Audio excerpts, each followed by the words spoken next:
ના ના બહાર આવે તો વધારે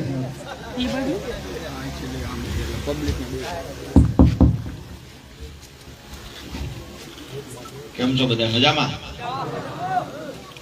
પહેલા તો બધા ડાયરાને મારા રામ રામ. મોટી સંખ્યામાં માતાઓ બહેનો પણ ઉપસ્થિત છે, એમના હાથ જોડી અને મારા જય શ્રી કૃષ્ણ. આજે અહીંયા ખાખરાળા ગામની મીટિંગમાં જે મોટી સંખ્યામાં તાલુકાનો બદલાવ લાવવા માટે થઈ અને ઉપસ્થિત થયેલા ખાખરાળા ગામના તેમજ આજુબાજુના ગામમાંથી જે પણ પધાર્યા છે, આપ સૌનું આ પરિવર્તનની લડાઈમાં હું રાજુ કરપડા હૃદયથી સ્વાગત કરું છું. આજના કાર્યક્રમમાં જેને ખરેખર જહેમત ઉઠાવી છે, ખૂબ મહેનત કરી છે. આમ તો થોડા દિવસ પહેલા જ્યારે મળવાનું થયું હતું ત્યારે અમારે માનપરની ટીમ પણ સાથે, ભાઈ વાહણભાઈ પણ સાથે, કિશોરભાઈ, અશોકભાઈ, મુન્નાભાઈ સહિતના અને અહીંયાથી જે પણ મિત્રોને મળ્યા અને આજે જે કાર્યક્રમ સફળ બનાવવા જેને જેને પણ મહેનત કરી છે, આપ સૌને નતમસ્તક વંદન સાથે આપ સૌનો હું આભાર માનું છું. ખાસ કરી બળદેવભાઈ, ઉમેશભાઈ, ગોપાલભાઈ, પ્રવીણભાઈ, નવગણભાઈ, મનસુખભાઈ, મહેશભાઈ, પાથુભાઈ, સુરેશભાઈ, જીવરાજભાઈ ભુવા, સાથે જ અશોકભાઈ, વિનોદભાઈ પ્રજાપતિ, મુન્નાભાઈ, તમામ મિત્રોના જેના જેના પણ નામ લેવાના રહી જતા હશે તો એક નાના ભાઈ તરીકે માફ કરજો, પણ આપ તમામની જે મહેનત છે જેના કારણે આજે હું એવું માનું છું કે 1000 થી વધારે લોકો અહીંયા ઉપસ્થિત છે. આ કોઈ નાની વાત નથી. ભાજપના નેતાઓ ખૂબ મોટી મહેનત કરી, ખૂબ મોટી રકમ ખર્ચે, પૈસા ખર્ચે, ગાડીઓ મૂકે, યુટિલિટીઓ મૂકે, ત્યારે જે સંખ્યા ભેગી થઈ સ્વયંભૂ આજે ખાખરાળામાં સંખ્યા રાજુ કરપડાની મીટિંગમાં ભેગી થઈ છે. જ્યારે જ્યારે આ ઉત્સાહ જોઈએ છીએ ત્યારે એવું લાગે છે કે લોકોનો પ્રેમ મારી સાથે છે. કિશોરભાઈએ જે કહ્યું કે કેસ કરશે, લોકડું ઢીકડું, આમ કરશે, તેમ કરશે, આજે અહીંયા ખાખરાળાથી કહીએ છીએ ભાજપની તાકાત હોય એ કરીને અમે ખેડૂતના દીકરા એની સામે લડી લેવા. સૌથી મહત્વની વાત, ત્યારે હું 2022ની વિધાનસભાની ચૂંટણી લડ્યો, આમ તો આપણે સામાન્ય પરિવારમાંથી આવીએ છીએ, ખેડૂત પરિવારમાંથી આવીએ છીએ, આપણે કોઈ કરોડો રૂપિયા ખર્ચી શકવાના નથી. હું એ પણ ભાજપના નેતાઓને કહીશ કે તમારામાં તાકાત હોય, અહીંયા એક પણ રૂપિયો રાજુ કરપડાએ ખર્ચો નથી, તેમ છતાંય આવડું મોટું આયોજન કરી દીધું છે ગામ લોકોએ. ભાજપના નેતાઓમાં તાકાત હોય તો એક વખત અખતરો કરીને બતાવે, એમનામાં તાકાત હોય તો અખતરો કરીને બતાવે. એક રૂપિયો નહીં દેવાનો, એક કોન્ટ્રાક્ટ નહીં દેવાનો અને કહેવાનું ગમને પ્રેમ કરતા હોય એટલા લોકો આવો, જો સકડા ફમાઈ ન જાય મને કહેજો. આખા તાલુકાને લૂંટવા સિવાય કઈ ધંધો કર્યો નહીં. અમને એવું કહેવામાં આવ્યું મજબૂત ભેંસ છે, 20 લીટર દૂધ કરશે, એને ઘીરે ઘીરે બની દીધું. આ કિશોરભાઈ ને અશોકભાઈ ને એને 2 વર્ષ મોર અખતરો કર્યો, ખબર પડી આ તો નકરું લોટકું ડૂબું છે પણ દૂધ કાઢતું નથી, આસળ ખોટા છે. સૌથી પહેલા આ વિસ્તારમાં ઉંબરડા સીટમાં માનપર વાળાએ ગયા વખતે એમે કીધું કે આ દેખાય છે પણ દૂધ નીકળશે નહીં, દોવા આમથેમતા ખાંડ ન મૂકશો. ડુંગરભાઈ, રણજીતભાઈ બધા કપાસિયા ખવડાવતા કે આને ગયા વેતરમાં 20 લીટર દૂધ હતું, હજુ 15 કાઢશે. ગયા વારીએ એમને અખતરો કર્યો કે હું ડુકાઈ નથી આવતા. માનપર ટીમને પણ આ તકે હું આજે એટલે યાદ કરીને નતમસ્તક વંદન સાથે આભાર માનું છું કે આ વિસ્તારમાં સૌથી વધારે જ્યારે અમને એવું લાગતું હતું કે આ ગામડાઓમાં અમારે કેવી રીતે અમારી વાતને લોકો વચ્ચે મૂકવા જશું, જ્યારે માનપરમાં આવ્યા ત્યારે ખબર પડી હજારો લોકોનો પ્રેમ અમારી સાથે છે, અમે આવીએ એની રાહ જોઈને બેઠા હતા. સાથે જ આજે જ્યારે ખાખરાળામાં આવડું આયોજન થયું છે, આજુબાજુના ગામડાઓમાંથી પણ આજે મને ખૂબ ફોન આવ્યા છે કે રાજુભાઈ અમારા ગામમાં પણ મીટિંગ કરવાની છે, અમારા ગામમાં પણ આપણે ક્યાંક ને ક્યાંક ઘર ઘર સુધી આપણી વિચારધારાને પહોંચાડવાના પ્રયત્ન કરીએ. આ શા માટે થાય છે? હું કોઈને કોન્ટ્રાક્ટ આપવાનો નથી, હું કોઈને 2 રોડના નાળાના કામ આપવાનો નથી. તેમ છતાંય હું તો એક સામાન્ય પરિવારમાંથી આવું છું. શું કામ લોકો મને આટલો પ્રેમ કરે છે? હું હંમેશા કહું છું કે જ્યારે કોકના માટે થઈને તમે જિંદગી ગહી નાખવા માંગતા હોય ને તો ખેડૂતના દીકરા ક્યારેય તમારા ઋણમાંથી બહાર નીકળતા. તમારી તૈયારી જોઈએ. તમે માત્ર બેંકોના ભ્રષ્ટાચાર કર્યા, તમે પોલીસને આગળ કરીને અમારા ખેડૂતોને માર ખવડાવ્યો, તમે ગામડાની અંદર જૂથ પાડ્યા, અમારા ગામડામાં વિવાદો કરાવ્યા. ગામડામાં 2 કુટુંબને ભેગા બેહવા ન દીધા હોય ને તો મૂળી બેઠેલા 1-2 નેતાઓએ બેહવા નથી. એને પણ કહીએ છીએ કે ભૂતકાળમાં પોલીસને આગળ કરી, પીજીવીસીએલના કર્મચારીને આગળ કરી અમારા ગામડાના અભણ ખેડૂતોને દબાવવાના પ્રયત્ન કર્યા છે. ગામડા આગળથી એક પણ અમારા કાર્યકર્તા હોય, એક પણ અમારો ખેડૂત હોય, ભૂલથી પણ દબાવવાનો ખતરો ન કરતા, નહીતર જે સલામત નથી એ તમને પણ સલામત નહીં રાખી શકે. પીજીવીસીએલ વાળા ત્યાંથી ઓફિસેથી ફોન જાય તા જેવી રીતે ચમચાઓ નીકળે પડે એમ નીકળે પડતા. આવો અમે જાહેર જીવનમાં આવ્યા છીએ, ભણેલા ગણેલા યુવાન છીએ. આ તો કોંગ્રેસની ટિકિટો ભાજપની ઓફિસે બેહીને વેચતા હતા એટલે અત્યાર સુધી 3 વર્ષ સુધી હાલ્યું. હવે માથાના ભટકાવાના છે. આવવા દો તાલુકાની ચૂંટણી. આ વખતની તાલુકા જિલ્લા પંચાયતની ચૂંટણી આપણા ગામડાનો સ્વતંત્ર યુવાન લડશે.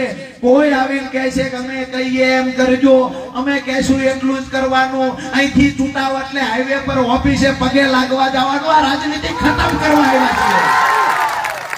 આ રાજનીતિ ઊંઘ ની લેવું હોય લઈ લે. આપણી પૂરી તૈયારી છે કે આવનાર સમયમાં તમારો સામાન પેક કરી લેજો. અમારું માન પર ખાખરાળા, પળાહા, વગડિયા, દેપરા બધું જાગી ગયું છે.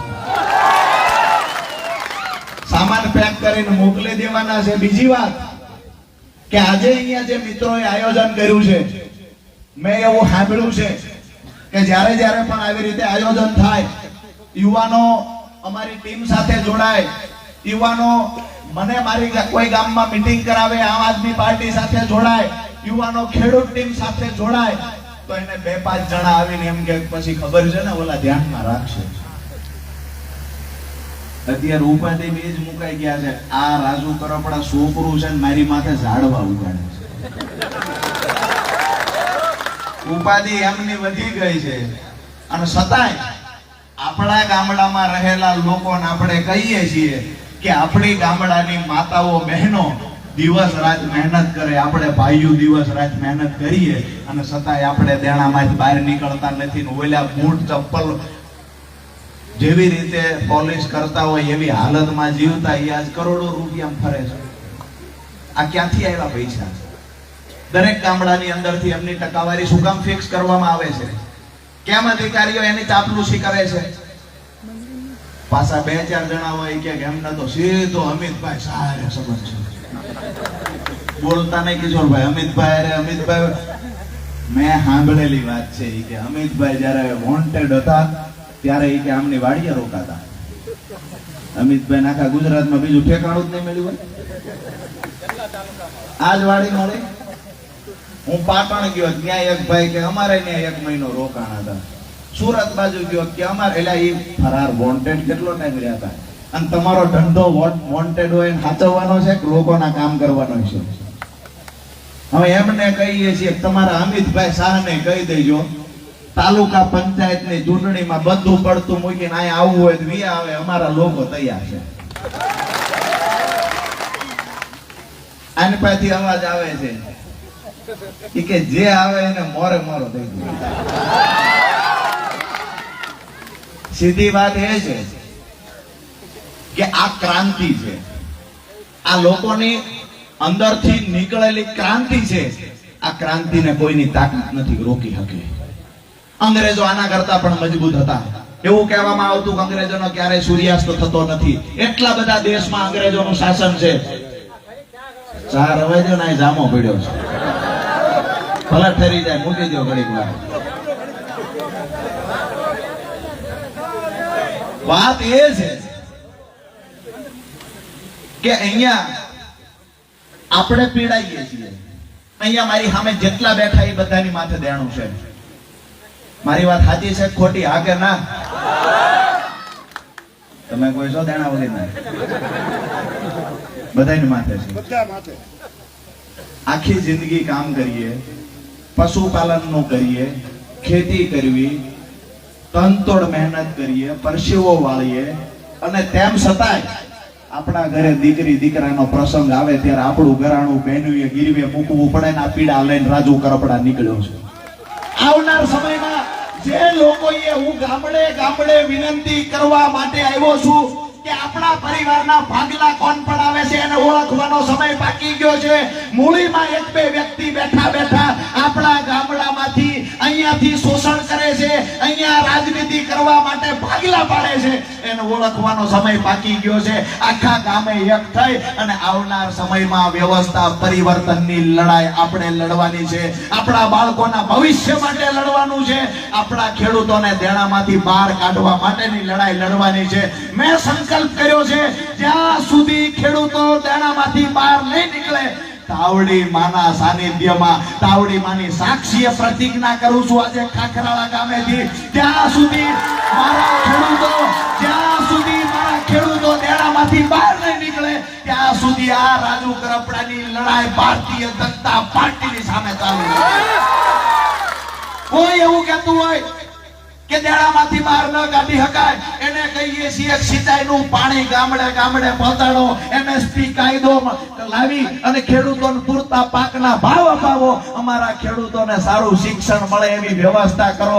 10 વર્ષની અંદર અમારો ખેડૂત દેણામાંથી બહાર છે. પીડા એ છે ખેડૂત અને મજદૂર દિવસે દિવસે દેવાદાર બનવો જોઈએ, પશુપાલક દેવાદાર બનવો જોઈએ. આ લોકો ક્યારેય દેણામાંથી બહાર ન આવે.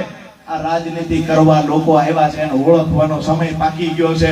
તમારા માટે તમારા ભાઈને જીવન ઘસી નાખવાની તૈયારી છે, યુવાની કુરબાન કરી દેવાની તૈયારી છે. તમે તૈયારી કરી રાખજો.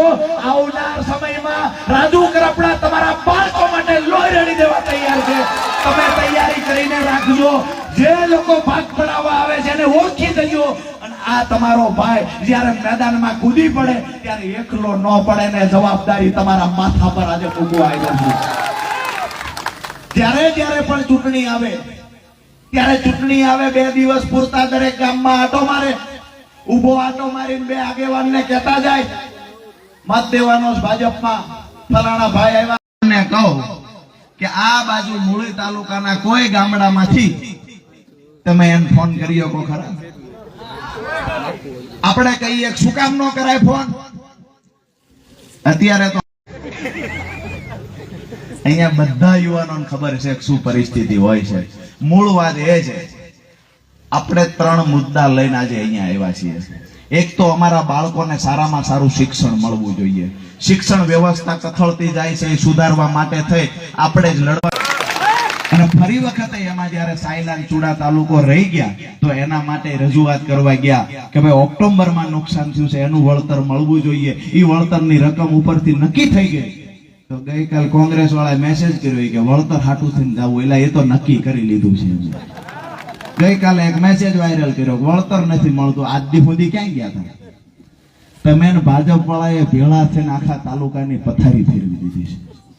હવે આપણા યુવાનો, હવે આપણા ખેડૂતો, હવે માતાઓ બહેનો તમામ જે મોટી સંખ્યામાં દૂર દૂર સુધી ઊભા છે, આપ તમામને હું એક નાના ભાઈ તરીકે વિનંતી કરવા આવ્યો છું કે હું મારી જિંદગી મેં કહ્યું એમ કે ધાવડી માતાના સાક્ષીએ કહું છું કે મારી જિંદગી યુવાનો અને ખેડૂતો માટે, જ્યાં સુધી ખેડૂતો બહાર દેણામાંથી ન નીકળે, જ્યાં સુધી આ વિસ્તારમાં સિંચાઈનું પાણી ન આવે ત્યાં સુધી રાજુ કરપડા લોહી રેડી દેવાની તૈયારી સાથે મેદાનમાં આવ્યો છે. તમને બધાની વિનંતી કરવા માટે પણ આવ્યો છું કે આવનાર સમયમાં આવા લોકોને ખાસ ઓળખી જજો, મજબૂત યુવાનો ગામમાંથી આપજો. અને જ્યારે પણ જરૂર પડે કે કોઈ અધિકારી હેરાન કરે છે ત્યારે તમારા ભાઈને યાદ કરજો, અમારી ટીમને યાદ કરજો. અને અહીંયાથી જે 8-10 યુવાનો તમે આપો છો, આ યુવાનો ગામ માટે કામ કરતા હશે. આ યુવાનોને તૈયાર તમારે કરવાના છે. આ યુવાનો ગામ માટે કામ કરતા હશે ને આ યુવાનો હું દરેક ગામડે ગામડે એટલા માટે ટીમ બનાવવા માંગુ છું કે 10 વર્ષ પછી રાજુ કરપડા હોય કે ન હોય પણ કોઈ નેતાની સાળ પકડીને વાહે ન ફરવું પડે ને એટલા યુવાનોને તૈયાર કરવાના. રાજનીતિ એ કરવા આવ્યા છીએ કે અહીંયા એવા બીજ રોપીને જવાનું છે કે આવનાર સમયમાં નેતા હોય કે ન હોય, રાજુ કરપડા હોય કે ન હોય, આપણો યુવાન ગાંધીનગરમાં સચિવાલયમાં જઈને પગ પછાડી શકે એવા યુવાનોને તૈયાર કરવા. હવે ચાપલુસી કરનારા PGVCL ના અધિકારી આવીને ખખડાવી જાય. પોલીસ વાળા વળી નાનો એવો કેસ હોય કે ફલાણા ભાઈની ભલામણ કરાવો, ફૂલેકા કાઢશું, મારશું એવો શબ્દ પણ વાપરે, ન મારવાની ભલામણ કરાવવાની. એટલે ભાઈ અમે ગુનેગાર નથી, આવો દેવો પડે. તાળીઓથી વધાવો, થાનથી મહેમાન આવ્યા છે. ઉત્સાહ, ખૂબ બધાનો ઉત્સાહ છે અને હું એવું માનું છું કે મારા ઉપર ભગવાનની કૃપા છે, નહીતર આટલો બધો પ્રેમ મને ક્યારેય ના મળે. આટલો બધો પ્રેમ આ એક ભગવાનની કૃપા છે કે ગ્રાઉન્ડમાં લોકો હમાતા નથી, દૂર દૂર સુધી ઊભા છે, તેમ છતાંય તમે હાથવજો ત્યાં ઉપર હાથ અડી જાય નહીં. ખૂબ જ્યારે મોટી સંખ્યામાં આપ સૌ ઉપસ્થિત છો ત્યારે જે મહત્વની વાત છે, શિક્ષણ ક્ષેત્રે આપણા છોકરાઓને તમામને વિનંતી કરું છું, તમે ભલે મજૂરી કરીને ગુજરાન ચલાવ્યું હોય, આપણા છોકરાઓને કમસે કમ કોલેજ સુધી આપણે ભણાવવાના છે. આજે હું શું આ માટે બોલી શકું છું, કોણ છે રાજુ કરપડા, શું કામ અધિકારીઓ મળે છે? તો ગ્રેજ્યુએશન એટલે કે કોલેજ પૂરી કર્યા પછી LLB ભણ્યો, LLB પૂરું કર્યા પછી કાયદાનું જ્ઞાન મેળવ્યું, એટલે આજે તમામ અધિકારીઓ મૂંગા મોઢે સાંભળે છે.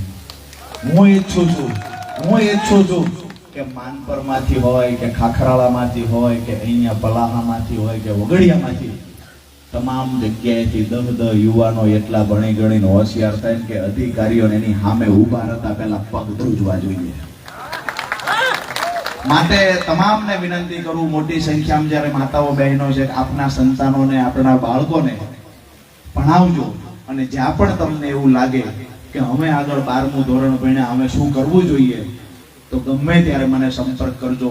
હું સારી એવી ટીમ સાથે, જે સારા એવા શિક્ષકો છે, જે સારું એવું આગળનું નોલેજ તમને આપી શકશે, એ ટીમ સાથે મળાવીશ. જરૂર પડશે તો હું આવીશ. અને આવનાર સમયમાં તમને એવું લાગે કે હોશિયાર છોકરા છે, ક્લાસીસની તકલીફ છે, નાના મોટા પ્રશ્ન આર્થિક કોઈને હોય, તો એવા પણ 5 જણા હું કહીશ કે જે તમારા બાળકોને ભણાવવા માટેનો નાનો મોટો ક્લાસીસનો ખર્ચ પણ ઉઠાવે ને હોશિયાર છોકરા માટે એવા લોકો ગોતી લેજો. મૂળ મુદ્દો એ છે કે આપણા બાળકો ખાખરાળામાંથી કેમ વધારે માનપરમાંથી, પળાહામાંથી કે પછી અહીંયા ગઢડા હોય, દુધઈ હોય, ખાટડી હોય કે પછી ઉંબરડા હોય કે ગઢાદ હોય, આપણા બાળકો કેમ કરીને વધારે ભણે. જેના પણ બાળકોને ભણાવવા છે અને કાંઈ પણ અડચણ ઊભી થાય છે તો ગમે ત્યારે મારો સંપર્ક કરજો. બીજી વાત એ છે કે જ્યારે હાલ પેલું મા કાર્ડનું કોઈને કામ હોય તો મા કાર્ડ નીકળતા નથી. આ ખૂબ ફરિયાદો આવે છે કે દવાખાને દાખલ કર્યા હોય, ઓપરેશન કરવાનું હોય. આજે અહીંયા લાઈવના માધ્યમથી ઘણા બધા મીડિયાના મિત્રો પણ કવરેજ કરતા હોય છે, તો એ મિત્રોને પણ એના થકી સરકાર સુધી અવાજ પહોંચાડીએ કે ભાઈ આ જે ધંધા ચાલુ કર્યા છે ડોક્ટરને તમારે બેને કમાવા માટેના, એની વચ્ચે પીડાય છે અમારો ખેડૂત, અમારો ગરીબ અને અમારો મજદૂર પીડાય છે. વાત એ છે કે આજે કોઈ દવાખાને દાખલ કર્યા હોય તો મા કાર્ડ નીકળવામાં 15 દી વયા જાય છે. ઓલો ડોબો ત્યાં સુધી રાહ જોવે, 15 દી મા કાર્ડ લઈને આવો તો આ 12માં ટાઈમ થઈ ગયો હોય. એટલે જ્યારે પણ એક મા કાર્ડ વાળું કિશોરભાઈ અને આપણી ટીમ, જ્યારે નવગણભાઈ, જ્યારે પણ જરૂર પડે કે મા કાર્ડનો કોઈનો પ્રશ્ન છે તો જિલ્લા આરોગ્ય અધિકારીની ઓફિસમાં પગ પસાડીને બેસી જવાની તૈયારી અમારી ટીમની છે. અને એનાથી વિશેષ જરૂર પડશે તો હું ટાઈમ લઈને ત્યાં હાજર થઈ જઈશ. એટલે આપણા લોકોને ક્યાંય પણ નાની મોટી અગવડ તકલીફ ઊભી થતી હોય, મા કાર્ડનો પ્રશ્ન આમ આખા ગુજરાતમાં અત્યારે વિકટ બનતો જાય છે કે મા કાર્ડ નીકળતું નથી. વાતો મોટી કરવામાં આવે કે આટલા રૂપિયા દઈએ છીએ, આટલા રૂપિયા દઈએ છીએ. ખ્યાતિ કાંડ થયો પછી ખબર પડી કરોડો રૂપિયાનો ગોટાળો થઈ ગયો. લગભગ તમામ ગામડાઓમાં પણ જ્યારે અહીંયા આપણા જિલ્લામાં મનરેગા યોજનાનું કામ હોય, તળાવો ઊંડા કરવાના કામ હોય, શૌચાલયની વાત હોય, નલ સે જલ યોજનાની વાત હોય, જિલ્લા ગ્રામ વિકાસ એજન્સી દ્વારા જેટલા પણ કામ કરવામાં આવે છે, આ તમામ કામની અંદર આપણા માટે જે પૈસા આવે છે, આ પૈસા બારોબાર ભાજપના નેતા અને ભ્રષ્ટ અધિકારીઓ ખાઈ જાય છે. આ લોકોને ખુલ્લા પાડવા માટે પણ રાજુ કરપડા એકલો કાંઈ નહીં કરી શકે. એના માટે તમારે મારી યારે ખંભે ખંભો આપીને ઊભું રહેવું પડશે. પછી તમારી હામું કોઈ જોવે અને આ કાઢે તો અમારી તૈયારી છે ઢાલ બનીને ઊભા રહેવાની, હામાને એમના ઘરે મોકલી દેવાની. અહીંયા તમામ લોકોને ફરી વાર એ વિનંતી કરીશ કે આપણા સંતાનો વધુમાં વધુ ભણે. ક્યાંય પણ અટકાય તો અમારી ટીમનો સંપર્ક કરજો.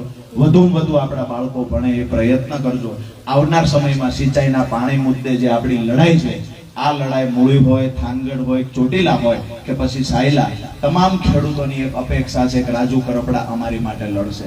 રાજુ કરપડા અમારે અહીં પાણી લાવવા માટે લડશે. ધાવડીમાં બિન ચરણોમાં પ્રાર્થના આજે કરી છે કે તમામ લોકોનો જે મારા માટેનો પ્રેમ છે, હું એમાં ખરો ઉતરું ને માં એ મને તાકાત આપજે. તું એ તાકાત આપજે. લોકોના જે ખરેખર મારી પાસે અપેક્ષા છે એમાં હું ખરો ઉતરું. આજે મોટી સંખ્યામાં જ્યારે આપણા કોઈ ખેડૂતો ભેગા થાય, મજદૂરો ભેગા થાય, એના ઘરે જઈએ, જોવા મળે છે તરી વર્ષથી અમારો મોભારો બદલાનો નથી, અમારા નળિયા બદલાતા નથી. અમે જ્યારે પ્લોટ માંગવા જઈએ તો પ્લોટ મળતા નથી. પ્રધાનમંત્રી આવાસ યોજનાની પેપર ઉપર વાતો થાય છે, અમને પ્રધાનમંત્રી આવાસ યોજના મુજબ જેટલા પણ ખરેખર માંગણી છે એ મુજબના મકાનો 10% માત્ર મળે છે. આવું શા માટે થાય છે? આવું એટલે થાય છે કે સત્તામાં બેઠેલા લોકો આપણી માટે અવાજ ઉઠાવતા નથી. અહીંયાથી જેને મત આપણે આપ્યા એ ફરીવાર ગામમાં આવતા નથી. અને જ્યારે ગામમાં આવે છે તો એક મરણ થઈ ગયું હોય ત્યાં ખરખરો કરીને વયા જાય. કામની વાત તો કરો, મરણનો ખરખરો તો અમે કરી લઈશું. લગ્નમાં તમે નહીં આવો તમારા લગ્ન થઈ જાય છે, પણ અહીંયા નિશાળું બે બને એ કામ કરો, તમારા છોકરા ભણે ને આવનાર સમયમાં દેશનું ભવિષ્ય ઉજળું થાય. આ કામ કરો. સિંચાઈના પાણીની વાત કરીએ તો આજે અહીંયાથી એક કૌશું નગાવે મેં કહ્યું છે, આ ચોમાસું પૂરું થાય એટલે સિંચાઈના પાણીની લડાઈના શ્રી ગણેશ થવાના છે. ખાખરાળા ગામના આંગણેથી કહીએ છીએ, સરકારને કરવી હોય એવડી તૈયારી કરી રાખે, પોલીસ ફોર્સ લાવવી હોય એટલી લાવી રાખે. ચોમાસા પૂરા થવાને સાથે રાજુ કરપડા સિંચાઈના પાણી માટે લડાઈના શ્રી ગણેશ કરે છે. જેની તાકાત હોય એ રોકવાના પ્રયત્ન કરે. મારે પણ જોવું છે, મારે પણ જોવું છે મારી અંદર આ લોકોની સામે લડવાની તાકાત કેટલી છે. મારે પણ જોવું છે એમની ફોર્સ સામે લડવાની મારી અંદર તાકાત કેટલી છે. મારે પણ જોવું છે મારા ખેડૂત અને મજદૂરોનો પ્રેમ મારી સાથે કેટલો છે. આવનાર સમયમાં જો ગામડે ગામડે સિંચાઈનું પાણી નહીં પહોંચે તો આ સત્તામાં બેઠેલા લોકોની ખુરશીના પાયા ભાંગી નાખવાની તૈયારી છે. સિંચાઈના પાણીની લડાઈના શ્રી ગણેશ થશે. તૈયારી કરી રાખજો, કમર કસી રાખજો. જ્યારે પણ આવાજ દઈએ કે આવો આપણે એક થવાનું છે, બાળકો માટે લડવાનું છે, આપણા ગામડાના ઉજળા ભવિષ્ય માટે લડવું છે, ગામડા બચાવવા માટે લડવું છે, ભ્રષ્ટાચારીને ઘર ભેગા કરવા માટે લડવું છે. આ અવાજ સંભળાય ત્યારે યાદ રાખજો કે એક નવયુવાન અમારા ખેડૂતનો દીકરો રાજુ કરપડા પોતાનો જીવ દેવાની તૈયારીથી નીકળ્યો છે. એકલો ન પડે, આ તૈયારી સાથે સાથ આપવા માટે તૈયાર રહેજો. તમારી જે પણ સમસ્યા હશે, જે પ્રશ્ન હશે, તમામ મુદ્દે લડી લેવાની તૈયારી હું અને તમે સાથે મળીને કરી નાખશું. હું એક મારી છેલ્લી વાત કરી દઉં. કેટલા લોકો સાથ સહકાર આપશે મને ખબર નથી, પણ આજે તમારો પ્રેમ જોઈને એ ખબર છે, જે દિવસે મને અંદર કરવામાં આવ્યો છોડ્યો તે દી 2-3 હજાર ખેડૂતો ત્યાં ઊભા હતા. આ પ્રેમ છે. થાનગઢની અંદર એક વખત મામલતદાર દ્વારા ખોટો કેસ કરવામાં આવ્યો. 6 વાગે લોકઅપમાં બેહારવામાં આવ્યા. 9 વાગે 2,500 લોકો ત્યાં ભેગા થયા. આ તાકાત રાજુ કરપડાની માત્ર નહીં, આ તાકાત અમારા ટીમની છે. આ તાકાત મને પ્રેમ કરનારા લોકોની છે. આ તાકાત અમે જે પ્રામાણિકતાની લડાઈ લડીએ છીએ એ તાકાત છે. આવનાર સમયમાં આ તાકાતનો સદુપયોગ કરી અને જેવી રીતે 1857 નો વિપ્લવ થયો અને અંગ્રેજો સામેની લડાઈમાં પહેલી વાર મંગલ પાંડે નામના એક યુવાને શહીદી વહોરી. ભગવાનને પ્રાર્થના કરીએ, અનેક અમારા ખેડૂતોએ આ સરકારની કૃષિ વિરોધી નીતિના કારણે જીવ ગુમાવ્યા છે. આવનાર સમયમાં પ્રાર્થના કરીએ અમારી લડાઈમાં ભગવાન અમને સાથ આપે, બાકી જેવડી લડાઈ લડવાની થાય, જેલમાં પૂરે તોય ઠીક છે, ગોળીએ દે તોય ઠીક છે, દંડા મારે તોય ઠીક છે, ખેડૂતો માટે, માતાઓ બહેનો માટે આવનાર સમયમાં જોરશોરથી લડીશું. આપ સૌએ સાથ સહકાર આપવાનો છે. કોઈ ભાજપમાં હોય, કોઈ કોંગ્રેસમાં હોય, તમામને હાથ જોડીને વિનંતી કરી કમસે કમ તમારા દીકરાઓ માટેની લડાઈમાં તો ભેગા ઉભા રહ્યો. ત્યાંથી એક બે જણા આવે છે એને અમે ગામમાંથી બંધ કરો આવતા. 30 વર્ષ સુધી ગામડાનું શોષણ કર્યું, ભાઈઓ ભેગા બેહવા ન દીધા, એને અમે કહીએ અમારા ગામમાં મહેરબાની કરી ન આવતા. મારી વાત પૂરી કરતા પહેલા હજુ એ વાતને રિપીટ કરું છું, જેની તાકાત હોય મારા કાર્યકર્તાની હળી કરીને બતાવે. આપ સૌનો ખૂબ મોટી સંખ્યામાં અહીંયા ઉપસ્થિત થયા છો એ બદલ આપ સૌનો ખૂબ ખૂબ આભાર. પણ એક નાનો ભાઈ જે વિનંતી કરીને જાય છે કે બાળકોને સારામાં સારું શિક્ષણ અપાવજો, આવનાર સમયમાં સિંચાઈના પાણીની લડાઈમાં મારી ભેગા સહભાગી થજો, ખેડૂતોને દેણામાંથી બહાર કાઢવા MSP કાયદાની લડાઈમાં મારી ભેગા સહભાગી થજો. જ્યારે પણ કોઈ જરૂર પડશે, પોલીસ અધિકારી, પોલીસ સ્ટેશનનું કામ હોય, PGVCL નું હોય, TDO નું હોય કે પછી મામલતદાર ઓફિસનું હોય, જ્યારે જરૂર પડશે ત્યારે 10 યુવાનો મને તમારા ગામમાંથી આપો. આ યુવાનોને દરેક ગામડામાં તૈયાર કરશું અને તમામ મોરચે આપણે એડી ચોટીનું જોર લગાવીને લડીશું. તાલુકા પંચાયતની ચૂંટણીમાં પરિવર્તન લાવીશું. ભારત માતાની જય બોલાવું છું, પણ એ મને વિશ્વાસ આપવાનો છે કે રાજુભાઈ તાલુકા પંચાયતની ચૂંટણીમાં તું એકલો નથી. અમે લોકો તમારી સાથે છીએ, અમારા બાળકો તારી સાથે છે, અમે ખેડૂતો સાથે છીએ, મજદૂરો સાથે છીએ. ગમે તેવડા દહમતા પ્રવાહમાં તમે કૂદી પડ્યા હોય, તમને ડૂબવા નહીં દઈએ. ખાખરાળાના એક વ્યક્તિ તરીકે બોલો ભારત માતા કી જય. જવાન જય જવાન, વંદે માતરમ. માતની. આપ સૌનો ફરી વખત ખૂબ આભાર.